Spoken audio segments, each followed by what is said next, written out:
A humble baker discovers life's true wealth. In a quaint village sat a small bakery, its warm golden loaves casting a delightful aroma into the cobblestone streets. The baker, an elderly man named Thomas, had spent his life perfecting the art of bread. He often noticed the townsfolk hesitating by the window, their faces filled with longing for a taste of his creations. Yet many could not afford his prices.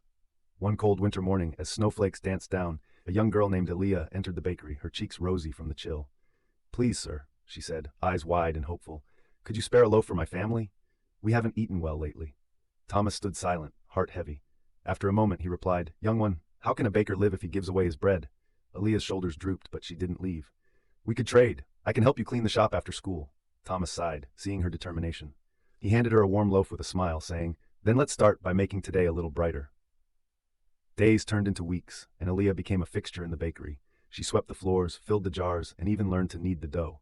Business boomed as she brought the warmth of hope and community into the shop. One evening, as the sun dipped below the horizon, the townsfolk gathered outside the bakery. Aaliyah, bustling about, reminded Thomas, "We should give back to them. They were here for us when we had little." Inspired, Thomas decided to host a feast where everyone would share what they had.